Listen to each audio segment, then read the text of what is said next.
Olá, seja muito bem-vindo. Eu sou o missionário Lucas França e você está no meu canal.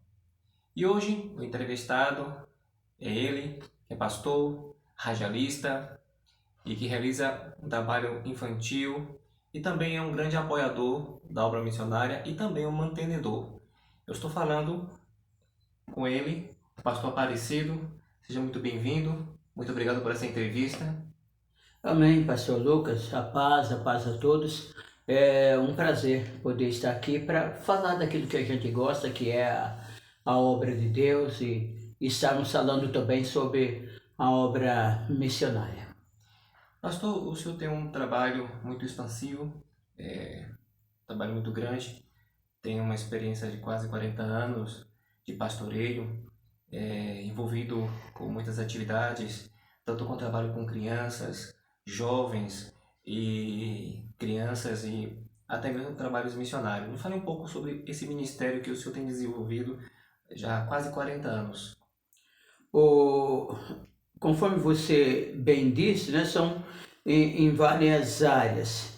Desde quando eu me converti, eu já me converti para ser um obreiro, porque já fui introduzido muito prematuramente nos trabalhos, na evangelização, participar de reuniões de obreiro. Eu não era nem batizado nas águas ainda, e como as pessoas que me discipulavam iam para a reunião, me levavam também, né?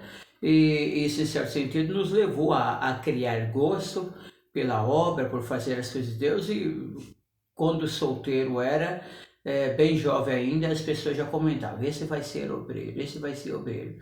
Só que depois, quando eu me casei, só a título de informação, sou da Assembleia de Deus, e a Assembleia de Deus não consagra, dificilmente, não consagrava na época, nenhum obreiro solteiro para o ministério, diácono, presbítero e assim por diante. Logo que eu casei, que eu percebi que eu seria consagrado a diácono, eu fugi de várias reuniões que eu sempre frequentava, eu não ia e realmente o meu nome era chamado e eu não estava lá. Aconteceu como diácono, aconteceu como presbítero e aconteceu como pastor. Então eu corri de todas as consagrações, né? Eu sempre, não obstante amasse fazer a obra, mas não queria ser. Mas depois que eu era consagrado, eu abraçava e aceitava com muito carinho aquilo que me era. Mas nunca corri atrás, dizendo: não, eu quero ser, me consagra. Foi assim que aconteceu. E é uma alegria, é um prazer, tanto é que eu digo sempre: eu não quero me aposentar nunca. Não estou me referindo a não receber um benefício, um salário, quando chegar a hora e o tempo, né? A gente paga o INSS para isso, não estou me referindo a isso, é bem-vindo. Mas eu digo no que diz respeito a parar de trabalhar. Nunca quero. Eu tenho feito uma previsão até os 80 anos, né? Eu estar podendo fazer a obra do jeito que estou. Aí dos 80 aos 100, aí é possível que a gente tenha que mudar alguma coisinha, mas parar não. Alguém já disse: faça o que você gosta e você não terá que trabalhar nunca. E é o meu caso, eu não trabalho, eu faço aquilo que gosto, tem sido um prazer. E é sempre bom ter prazer naquilo que fazemos, na verdade, quando Sim, Deus realmente ele nos chama, nos dá a vocação ao ministério, junto à vocação ele nos dá o prazer, né? sim, Essa alegria, ou seja, você se sente encontrado naquela tarefa, naquele ofício que Deus te ortoga a fazer. sim. E dentro desse ponto, desde o início, quando você comentou que você fugia, né, das ordenações, a diácono, a presbítero, no A fundo, evangelista e a a pastor, evangelista e a pastor, corri no todas fundo, elas. você sentia que de algum modo Deus estava te chamando para algo específico? Você conseguia deslumbrar algo assim futuro? Não, Deus, eu sinto que Deus está trabalhando na minha vida nesse sentido. Me parece que Deus quer me conduzir a este caminho. Não, Ou não, algo foi eu não vi gradativo? assim. Não, eu me sentia bem fazendo aquilo que eu estava. Como solteiro, eu já era líder dos jovens, era professor de escola bíblica dominical, superintendente da escola bíblica dominical. Aquilo era o suficiente para mim. Eu não queria ser diácono. E já exercia o trabalho de diácono atendendo na porta. Tá bom, não precisa ser consagrado, né? Depois, como diácono, a gente estava sempre pregando, sempre tendo oportunidade.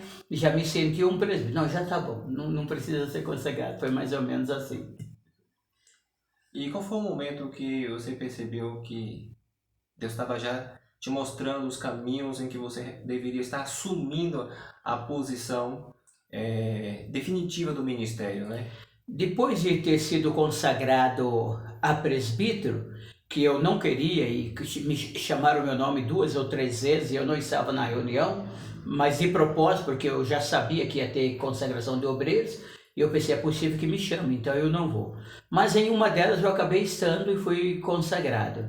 Depois daquilo, nós tivemos um culto, logo na sequência, muito abençoado, de uma grande manifestação do poder de Deus. Aí eu cheguei no meu pastor, na época, pastor presidente do campo, e disse para ele, pastor, a partir de hoje, naquele culto que eu senti um forte mover, eu estou à disposição do Senhor para aquilo que quiser, para aquilo que precisar. E o nosso campo tinha várias cidades na época e tinha umas que em linguagem figurada os pastores costumam chamar de Jericó, aquele lugarzinho mirrado, difícil de trabalhar, Sim, sim. né? E eu pensei, ele vai me mandar para lá, para esse lugar que ninguém quer ir. Eu imaginei. Mas pelo contrário, ele me colocou para ser o vice-presidente dele. E tinha vários pastores, né? Eu era presbítero, vários pastores, evangelistas no campo, com muitos anos de experiência, ele acabou colocando-me a mim para ser o vice-presidente dele. Foi dele, foi de outros pastores que na sequência vieram depois. Como eu disse no início, o senhor tem um ministério já de quase 40 anos e um ministério bastante conceituado. Nós estamos aqui na cidade de Porto Ferreira, a cidade da cerâmica, muito conhecido pela cerâmica, e o senhor tem um respeito muito grande aqui na cidade, é uma pessoa muito conhecida. Como foi essa construção desse ministério que se tornou conhecido, o senhor é pastor hoje aqui da Igreja da Assembleia de Deus? Como foi essa construção, né?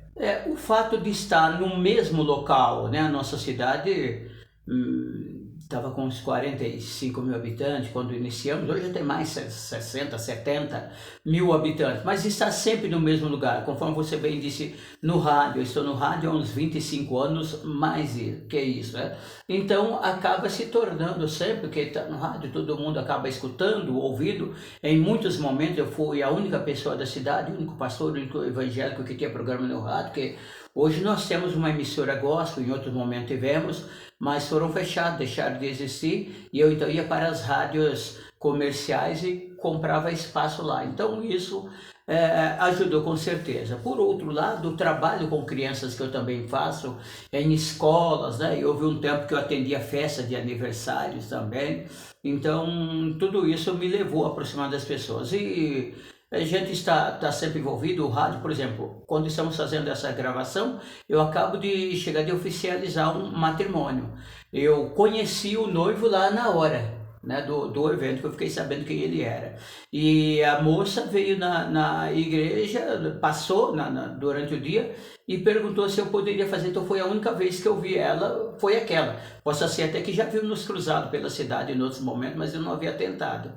E isso acontece que, inclusive, quem trouxe ela até mim foi uma colega dela que também não é cristã e que eu realizei o casamento dela. Então, por conta disso, as pessoas sempre, aí vai cada vez mais aumentando, né? Se um chama para casar, você vai lá, já tem várias outras pessoas. Aqueles vai conhecendo, a gente acaba, nesse sentido, se destacando dos demais companheiros que fica mais na igreja, nos seus templos, né? Acabando sendo conhecido por isso também. O próprio serviço da gente também, durante um tempo eu trabalhei com vendas aqui por dentro, então nos levou a ser mais visto pelas pessoas. Agora o senhor comentou algumas atividades suas, né? Como radialista, o senhor é pastor, realiza trabalhos infantis, também apoia e realiza trabalhos missionários, já fez viagens missionárias. Ou seja, o senhor é uma pessoa bastante prolífero. Como que o senhor consegue estar administrando e coordenando todas essas atividades, tendo tempo para a família? O senhor é marido, é pai, é avô. Como o senhor consegue coordenar essas coisas todas com tantas atividades, trabalhos que o senhor realiza com tanto êxito, com tanta eloquência, com tanta produtividade? para a glória de Deus? O sentimento que eu tenho é que dá para fazer muito mais coisa do que a gente faz, né? Eu não digo que seja muito, né? Mas que dá para fazer mais. Eu me lembro de um dia, normalmente eu tenho atividade todos os dias, várias delas, né?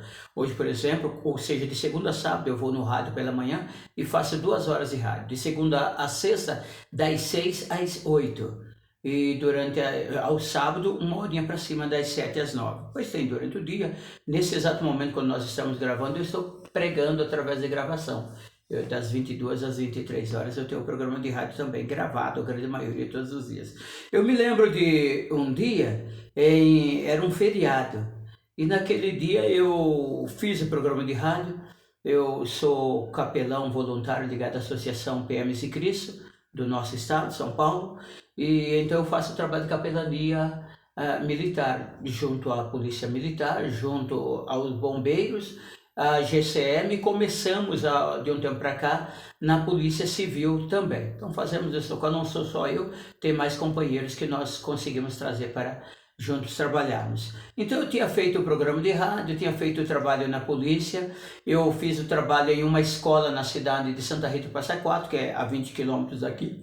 Eu fiz um trabalho à tarde na cidade de Pirassununga, em uma igreja lá com crianças, e preguei no culto da nossa igreja à noite. Então, no total, foram 7 atividades ao longo do dia. E ainda sobrou tempo, a Cachoeira de Ema é um lugar muito bonito, turístico, de eu ir com as pessoas que lá estavam e tiramos algumas fotos ainda, inclusive no pôr do sol, ficou muito bonitas as fotos naquele local. Quando eu voltei depois do culto, só não deu tempo de tomar banho e de jantar, mas eu não fiquei sem comer, porque nos trabalhos onde fomos oferecer lanche para as crianças, nós comemos com ele. E naquele dia eu tirei uma foto no culto à noite com 2 crianças que eu tenho como neto, né, gente? E hoje eu olho para aquela foto e me lembro, apesar de tudo aquilo que eu tinha conseguido fazer aquele dia, 7 atividades, ainda deu tempo para tirar foto, para um lazer ainda, e eu percebi que dava tempo para ter feito mais coisas ainda, né? Então, à medida que você vai se envolvendo, acaba se ajustando. Tem um outro, porém, né, que eu digo assim, que eu sou como um clínico geral. Se precisar tocar um pouquinho de violão, eu toco um pouquinho. Se precisar cantar um pouquinho, eu canto um pouquinho. Se precisar trabalhar com criança, eu trabalho. Se precisar ensinar, eu ensino. Se precisar pregar mais avivado, eu dou conta também. Só que acaba não fazendo bem nada, né? Você vai tocar no toque, você vai cantar no canto, você vai pregar no preço, você vai ensinar no ensino. Você deixa a desejar em tudo. Faz tudo mais ou menos meia boca. É verdade. O senhor sabe muito bem que em todo ministério tem os seus desafios, né? E para o senhor foi desafiador esse posicionamento quando o senhor decidiu ser radialista, ter programas de rádio, quando o senhor começou a desenvolver programas de Ministério Infantil? Foi desafiador para você? Você já tinha uma certa habilidade com essas coisas ou você teve que fazer curso, aprender? Como foi isso? Como desenvolveu esse processo como radialista, Ministério de Radialista e trabalhos infantis? No caso do radialista, por falar em microfone, sempre não resta dúvida, depois você vai aperfeiçoando, gravando e se ouvindo, você vai melhorando um pouco. E depois eu fiz um curso também, mas quando eu fiz o curso já fazia uns 20 anos que eu trabalhava no rádio, que eu já era na prática, né? Quando eu fiz o curso, né? Então hoje eu sou radialista profissional, inclusive já paguei o INSS como radialista por um tempo, mas o que acrescentou muito, né? Você recebe muitas informações que anteriormente não tinha, foi muito bom. Mas eu já fazia, como tem vários pastores, companheiros que fazem e que não são de formação radialista, mas que desenvolvem melhores do que até muitos radialistas formados ou profissional, né? E no que diz respeito ao infantil, nós estávamos em um congresso de criança no ministério. Eu era o pastor vice-presidente e tinha outras funções também. E na hora fiz a abertura do culto e eu chamei a esposa do pastor presidente, que era quem estava à frente daquele trabalho. Ela havia sido professora, diretora de escola, tinha uma certa experiência.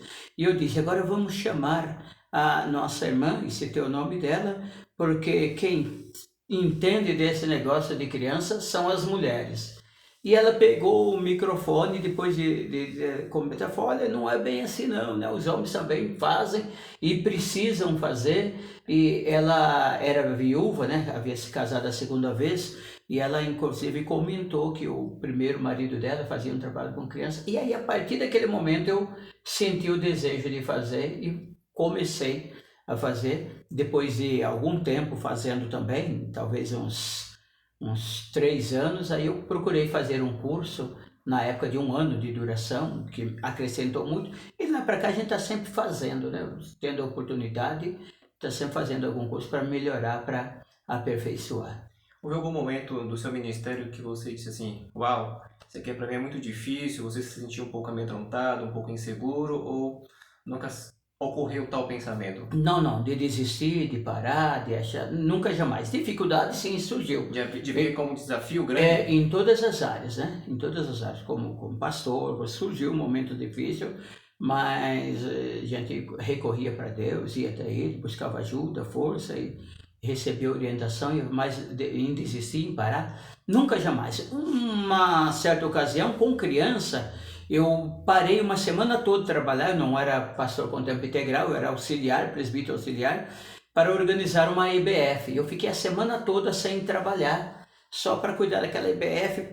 A igreja não tinha pessoas suficientes para desenvolver o trabalho com as 3 salas. Eu fui atrás de pessoas de outras igrejas e foi surpreendido, porque veio muito mais criança do que nós esperávamos. Nós tivemos que se virar para organizar aquelas crianças, improvisar sala no corredor da igreja. E quando terminou todo o trabalho, não digo que eu esperava um elogio, mas eu fico, pô, foi bom, que benção que foi.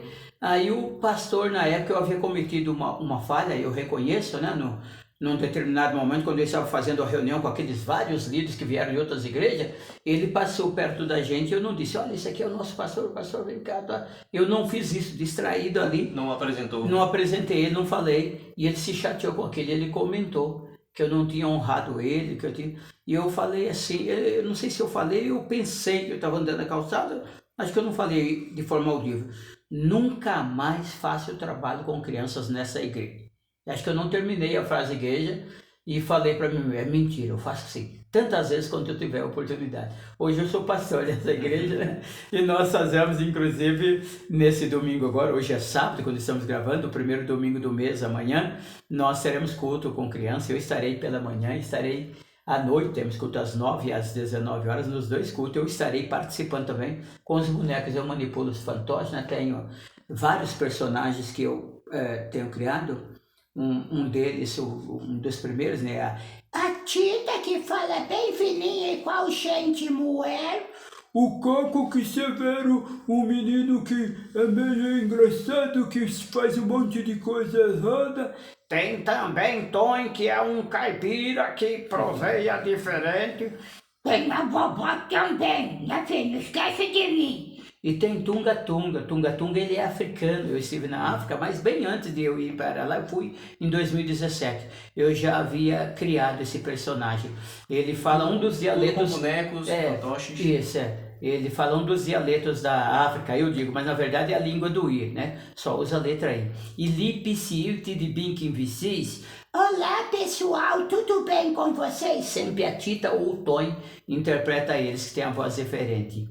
E um prazer estar aqui. É um prazer estar aqui. E assim a gente prossegue com as crianças, com os adultos. Tem sido realmente muito gostoso. Seguramente a garotada deve se divertir bastante com esse trabalho. Os adultos também curtem. Os bonecos fascinam as crianças. O boneco, ele é como criança. Você tem uma filhinha de 4 aninhos, ele sabe muito bem disso. Tudo que eles fazem é engraçado. Sem dúvida. Né? Tudo. Se eles pedem água, a gente acha engraçado eles pedirem água. Você vai subir numa cadeira, a gente acha engraçado. E os bonecos, ele tem esse potencial de fazer que as pessoas... Se eles aparecerem e não falar nada, as pessoas já acham engraçado e começam a rir. Sim. Chama bastante atenção. Sim.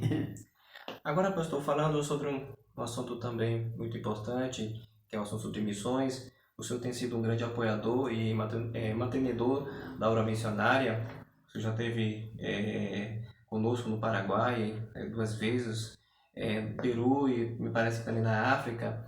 O senhor tem sido, assim, uma pessoa totalmente voltada aos trabalhos também missionários, tem não apenas o Senhor, mas também tem encorajado a igreja, o qual o senhor é pastor, a voltar-se à ideia e ao trabalho missionário. Fale um pouco sobre esse ponto sobre missões.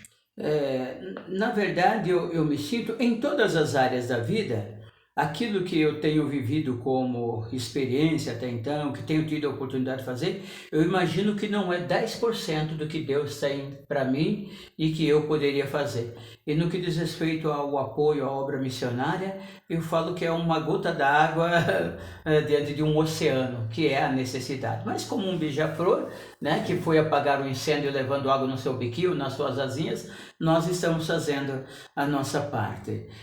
Nem para sempre eu tive esse envolvimento com a obra missionária. Muitos dos meus pastores não falavam, não tocavam no assunto, nós não éramos incentivados. Me lembro até de um que nós tivemos, que já dorme no Senhor. Uma certa ocasião ele disse: o nosso campo é um campo missionário, nossa igreja era igreja missionária. E me parece que ele contribuía com 2 ou era com $4, $5, sei lá, um campo com 13 cidades, né? Mandava apenas $4 ou $5 e dizia que era uma igreja missionária, um investimento muito pequeno. Mas depois veio um outro pastor com uma visão voltada para missões, e aí criou uma secretaria de missões. Eu fui o primeiro vice-presidente dessa secretaria de missões, né? E aí aprendi a me envolver. E uma das experiências que eu vivi, eu tenho 3 filhos e na época todos eles eram pequenos, têm 2 anos de diferença um do outro. Então, talvez um tivesse 1 aninho, 1 aninho e meio, o outro tivesse quase que 3 e o outro quase que 6. Então eu gastava com medicamento. E eu tinha conta em uma farmácia no centro da cidade. Aí perto da minha casa abriu uma farmácia. Eu abri uma conta nela também. E eu comprava nas 2 farmácias. E quando eu precisava comprar algum remédio, algumas das vezes eu tinha que ver qual das 2 farmácias eu havia pago por último para eu comprar aquele remédio, porque eu devia nas 2 farmácias. E eu estava até pensando, vou fazer uma caixinha de madeira e colocar na parede e escrever farmácia nela para colocar o remédio longe do alcance das crianças. E quando eu estava pensando em fazer isso, eu falei, não, eu vou fazer uma caixinha assim e vou escrever nela: o Senhor Jesus levou sobre si as nossas enfermidades, alguma coisa do tipo, né? E aí eu fiz um voto, isso até para você que está me escutando, quero deixar como recomendação, mas ao mesmo tempo alertando o que a Bíblia diz: muito cuidado quando votar. A Bíblia diz: não vote, mas se você votar, você tem a obrigação de cumprir. E eu fiz um cálculo, planejei certinho, digamos que eu gastasse hoje R$450 com farmácia, vamos supor. E eu falei que eu daria a terça parte em oferta para a obra missionária, que seria R$150. Então eu disse, eu vou dar 3 meses baseando a terça parte do que eu gasto em farmácia para a obra missionária. Eu fiz esse voto e já comecei a cumprir naquele mesmo mês, no mês seguinte, a dar aquele valor. Eu fechei a conta nas 2 farmácias e nunca mais tive conta em farmácia nenhuma, nunca mais gastei excessivamente com medicamentos, né? Deus honrou aquela... E foram apenas 3 meses que eu fiz o compromisso, né? Então, repito, vale a pena para você, não somente nessa área. Nós temos uma irmã que fez o compromisso com o primeiro salário dela. Ela não conseguia emprego, o primeiro salário vai ser todinho. Inclusive, quando ela foi trabalhar, que eu disse, minha irmã, você não vai ter dificuldade? Você não quer dividir pelo menos em 2? Não, eu quero fazer do jeito que eu falei. Glória a Deus por isso. Pastor, o senhor esteve por 2 vezes no Paraguai nos visitando, acompanhando os trabalhos missionários, nos apoiando. Fale um pouco sobre a sua experiência, tanto nas suas visitas. O senhor já esteve também no Peru, me parece também na África, como Sim. eu comentei. Me fale um pouco sobre essas visitas, sobre essas experiências, o que foi mais marcante para o senhor. Eu faço essa pergunta porque geralmente as pessoas que quando visitam um campo missionário, elas voltam diferentes, elas voltam marcadas, a sua perspectiva de reino, de obra, ela muda, elas passam até mesmo colaborar mais exposto, né? Se expor mais à obra missionária.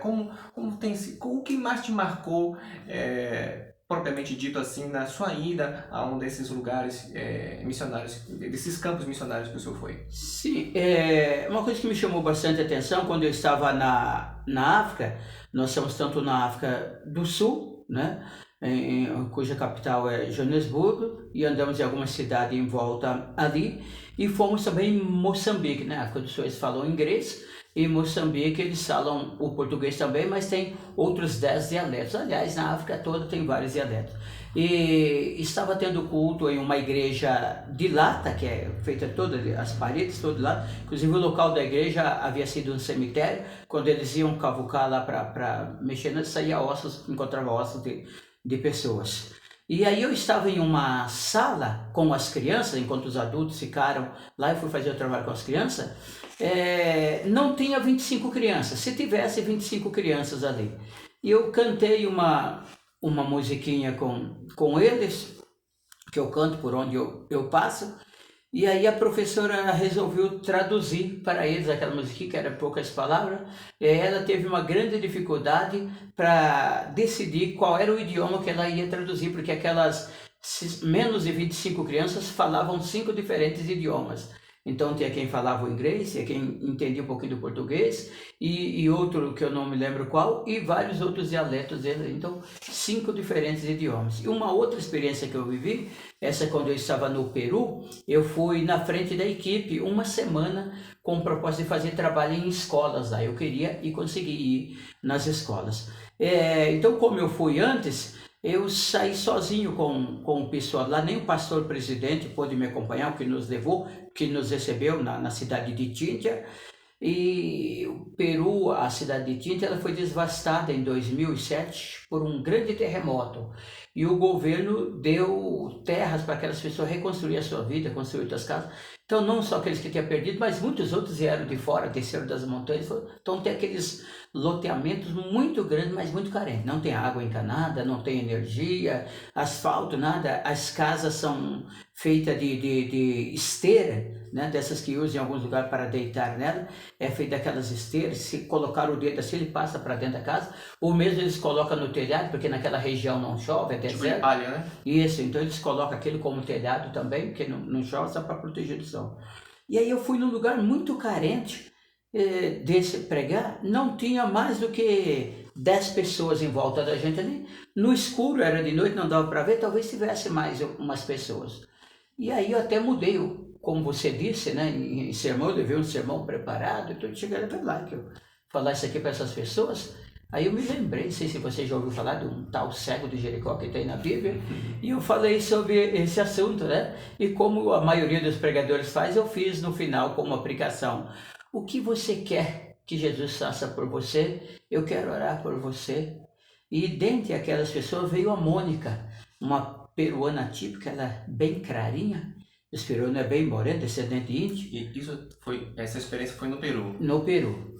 E aí a Mônica, eu perguntei para ela quantos anos ela tinha. Se ela dissesse que tinha uns 35 ou mais, eu acreditaria que tinha fisionomia sembrante e bem cansada. Ela tinha, acho que 18 anos.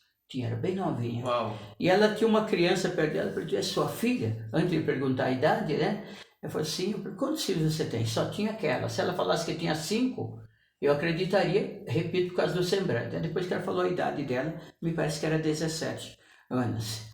E aí eu perguntei o que é que ela queria, e ela não pediu uma casa bonita para ela morar, com piso, né? Ela não pediu água encanada, não pediu luz, não pediu emprego, né? Ela pediu, eu quero que ore por mim, para que eu receba sabedoria e entendimento para falar a palavra de Deus. Meu Deus, aquilo me marcou muito, né? Porque a gente quer tantas coisas, vai ter tanto, né? E uma pessoa numa condição daquela querendo a graça de Deus. Ou seja, às vezes a gente somos exigentes, né? Às vezes temos até muito e às vezes somos ingratos com Deus, né? Às vezes ao murmurarmos, ao nos queixarmos pelo que não temos. E pessoas que têm muito menos agradece a Deus. Um pouco ou quase nada. Que tem. É assim que a Bíblia nos orienta, né? 1 Tessalonicenses 5,18, em tudo dai graça, né? Sim, isso é verdade. Pastor, quais são as suas expectativas para os próximos meses ou próximos anos? O senhor esteve recentemente agora no Paraguai. As próximas se o senhor tem alguma nação em vista ou pretende regressar a algum dos países que o senhor já tenha ido, quais são os seus projetos futuros para missões? E para outras nações, atualmente nós apoiamos no Paraguai, no Peru, na África, mais especificamente em Moçambique, no Portugal e aqui no Brasil, no Ceará. Então temos compromisso com alguns missionários, não é todo o valor deles, nós enviamos uma pequena ajuda para esses que eu citei, né? No Peru é mais que um, no Paraguai são 2. Então ir para outros países, inclusive o primeiro que eu gostaria de ir em contribuição, não em viagem, né, seria a Índia. Então eu gostaria de apoiar um missionário lá na Índia, talvez seja o próximo, de repente, né? Eu conheci um pastor, estive na casa dele, que faz um trabalho muito lindo na África. Hoje ele tem mais de 1000 igrejas implantadas em toda a África. Uau. E na Índia também. Ele está lá hoje, acho que há 33 ou 34 anos. Então eu gostaria de apoiar um dos missionários dele na Índia. E melhorar, aumentar o valor para esses que nós já enviamos pouquinho, né? Inclusive no Paraguai, talvez abraçar mais um. Nós temos 2 que nós apoiamos lá, né? Você é um dos, que enviamos uma pequena ajuda, e pastor Renilton, e queremos ajudar um outro que está lá. Quero ver se esse mês ainda, no qual estamos, nós já conseguimos fazer isso.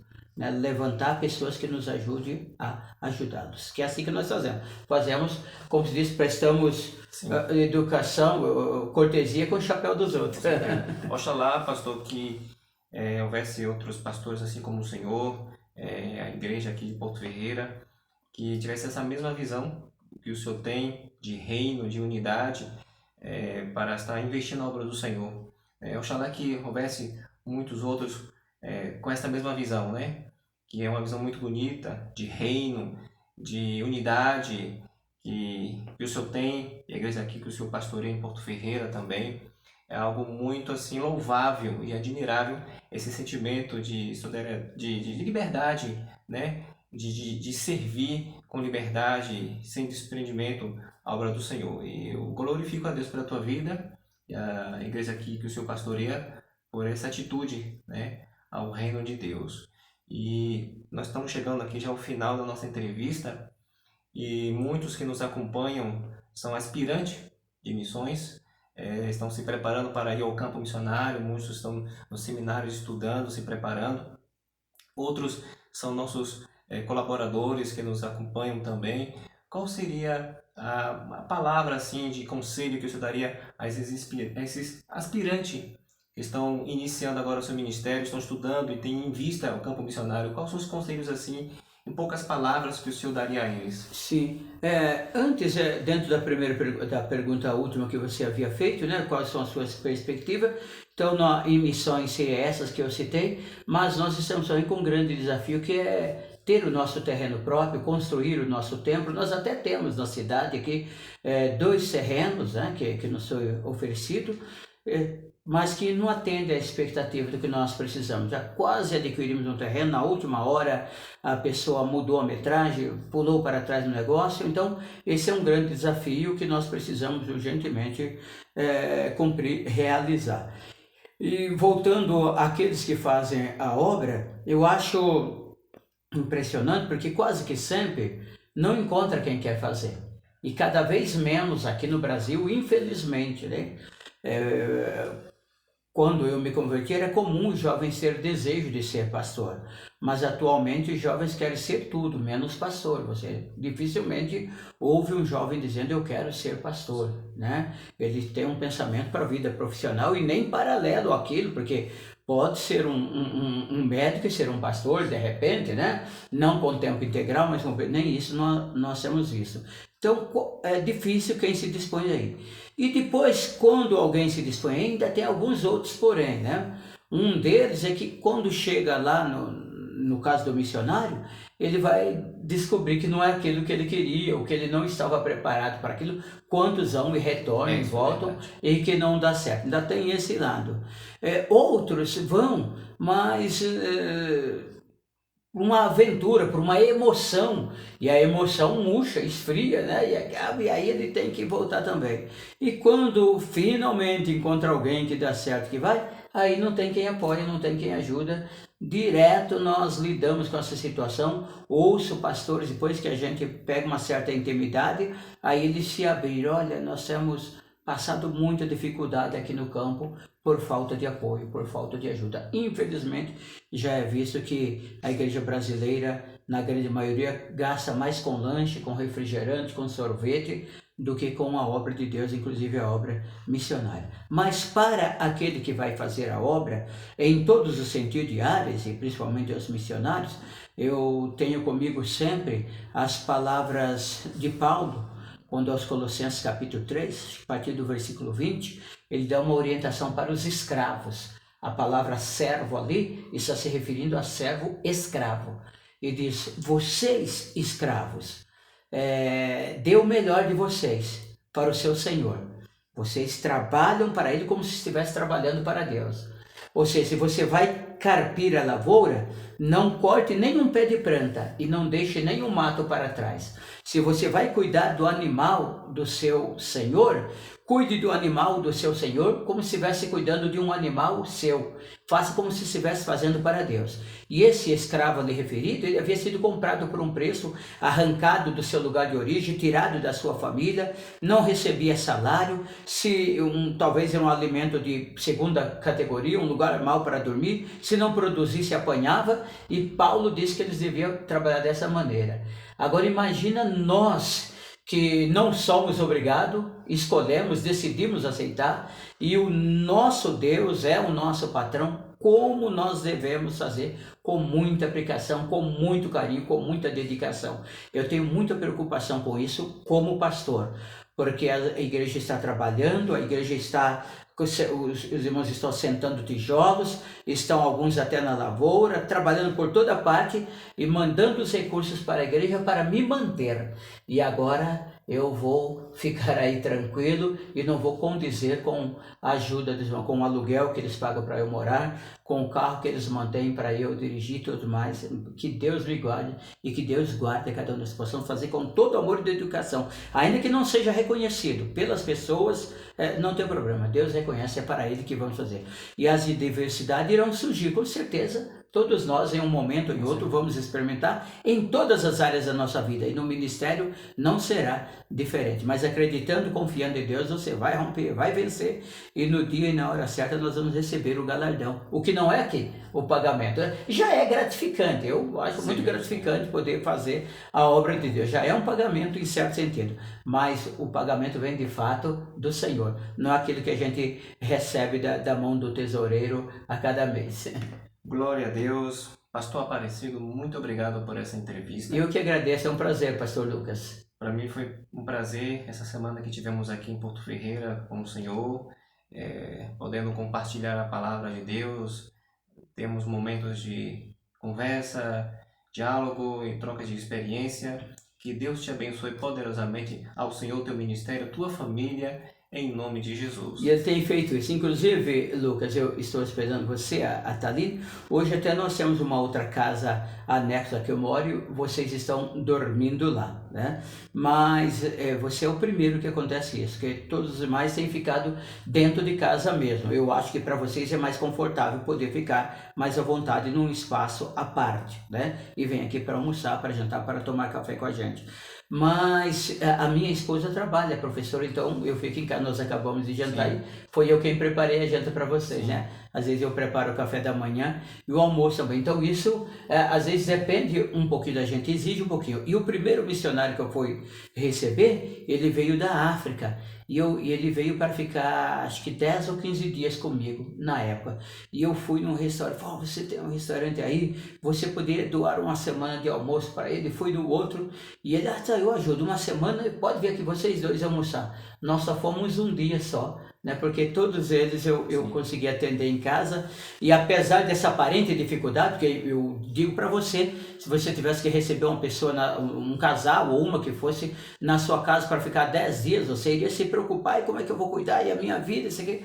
Eu tenho sido abençoado todas as vezes que eu recebo missionário, eu recebo paralelo ao missionário uma benção extraordinária. Glória a Deus. E já aconteceu hoje. Eu não vou entrar em detalhe, não falei para ninguém, né? Mas é algo que talvez com... O que eu chute? O que eu digo agora? Será?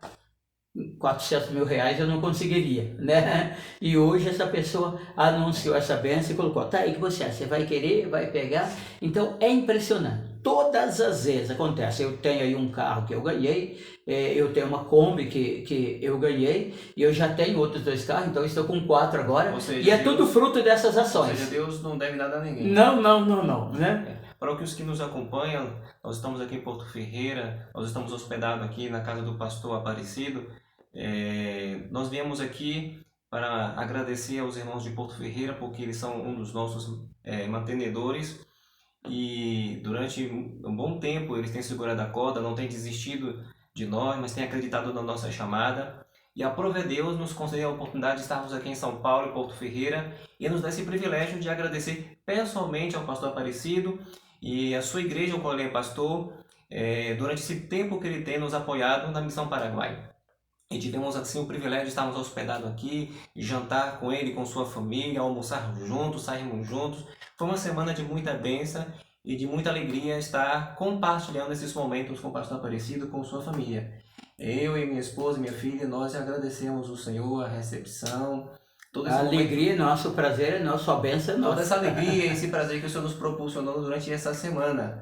Muito obrigado, que Deus te abençoe poderosamente. E você que nos acompanha, ou talvez, quem sabe, ainda não se inscreva no nosso canal, se inscreva, deixa aí o seu like, compartilhe esse vídeo, ajude a propagar esse ministério missionário, tanto ao Ministério do Pastor Aparecido, o nosso aqui no campo, no trabalho missionário no Paraguai, que é um trabalho missionário, e compartilhe esse vídeo. E espero que você tenha sido abençoado por essa entrevista e por tantas perguntas que foram respondidas aqui, e espero que tenham servido também para vocês como experiência para a tua vida de aprendizado. Que Deus te abençoe e até a próxima.